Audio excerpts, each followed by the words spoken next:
Hello everyone.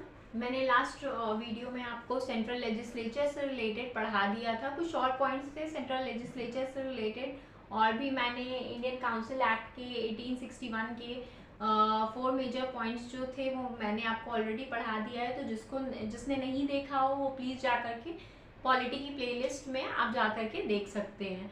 उसमें मैंने historical background से रिलेटेड एक एक चीज़, रेगुलेटिंग एक्ट, सारे मैंने एक्ट्स सब कुछ पढ़ा के रखे हुए हैं, और ये उसी के हिसाब से मैं लाइन बाय लाइन बढ़ती जा रही हूँ।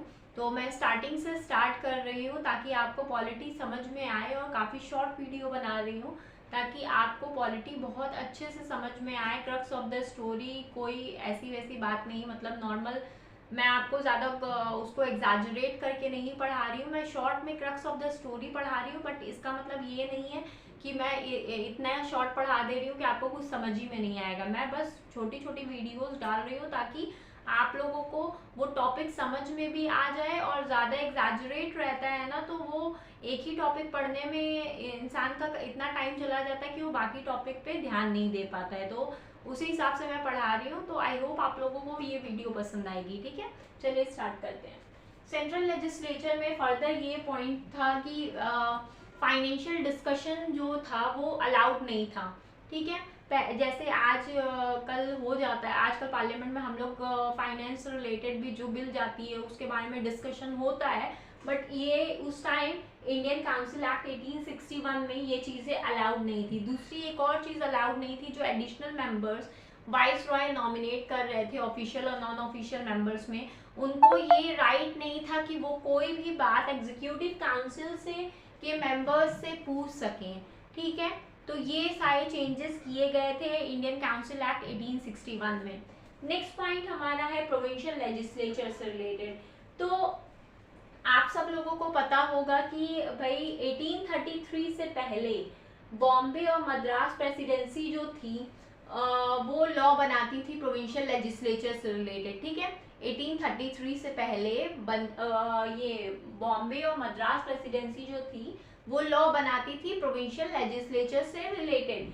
बट चार्टर एक्ट 1833 जब आया तो प्रोविंशियल लेजिस्लेचर से रिलेटेड जो लॉ बनाने का जो राइट बॉम्बे और मद्रास प्रेसिडेंसीज को था, वहाँ के गवर्नर को, वो खत्म कर दिया गया। अब ये क्या कर दिया गया था, लॉ मेकिंग जो थी, लॉ बनाने का जो राइट था वो सेंट्रलाइज कर दिया गया था। ठीक है, गवर्नर जनरल ऑफ इंडिया के हाथ कर दिया गया था लॉ मेकिंग का जो राइट था।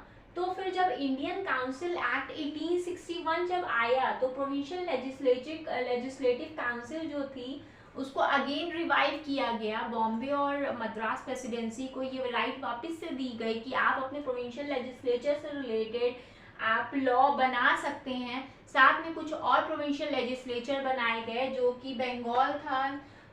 पहले के दो तो बॉम्बे और मद्रास थे, उसके बाद फिर कुछ और प्रोविंशियल लेजिस्लेचर बनाए गए, जो कि बंगाल था, नॉर्थ वेस्टर्न फ्रंटियर प्रोविंस थे, पंजाब था।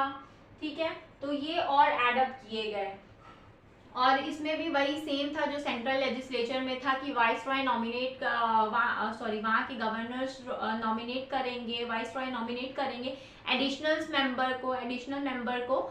और एडिशनल मेंबर में कौन कौन थे, ऑफिशियल और नॉन ऑफिशियल मेंबर। सारा सेंट्रल लेजिस्लेचर में जैसे वाइस रॉय नॉमिनेट कर रहे थे, तो प्रोविंशियल लेजिस्लेचर में भी ये उसे दोबारा रिवाइव किया गया। तो वहाँ के जो गवर्नर्स थे वो लॉज बनाएंगे और वो एडिशनल मेंबर्स को नॉमिनेट करेंगे।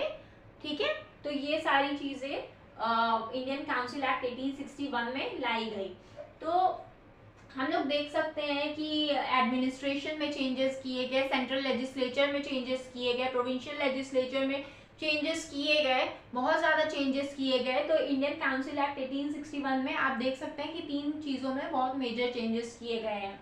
एक अदर पॉइंट्स के तौर पे कुछ और पढ़ लेते हैं। अदर पॉइंट्स में ये है कि भाई अगर कोई भी bill military, religion, foreign affairs या पब्लिक रेवेन्यू से रिलेटेड होता था, ठीक है, मिलिट्री, रिलीजन, फॉरेन अफेयर्स और पब्लिक रेवेन्यू से रिलेटेड होता था, तो वो बिना वॉइस रॉय की परमिशन के बगैर वो पास नहीं हो सकता था। ठीक है, वो पास नहीं हो सकता। कोई भी अगर बिल पास करती थी सेंट्रल लेजिस्लेचर, वो लॉ बन जाती थी जब तक कि उसमें सेक्रेटरी ऑफ स्टेट जो कि कैबिनेट मिनिस्टर थे जो ब्रिटेन में बैठे थे वो इंटरप्ट ना करें तब तक।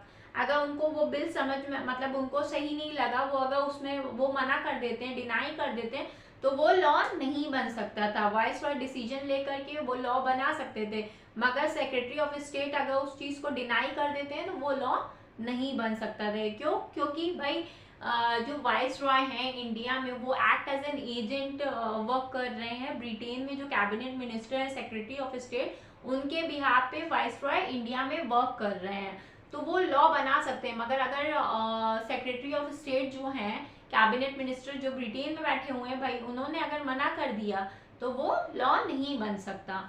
तो इतना ही था इंडियन काउंसिल एक्ट 1861 से रिलेटेड। आई होप आप लोगों को समझ में आया होगा। मैंने बहुत सिंपल और लेमैन लैंग्वेज में आपको लोगों को पढ़ाने की कोशिश की है। आई होप आप लोगों को समझ में आया होगा। तो अगर आप लोगों को समझ में आया है, वीडियो पसंद आई है, तो प्लीज़ लाइक कीजिएगा, लोगों से ज़्यादा शेयर कीजिएगा वीडियो को, चैनल को सब्सक्राइब कीजिएगा, और कुछ भी पूछना हो तो कमेंट बॉक्स में ज़रूर पूछिएगा। Thank you.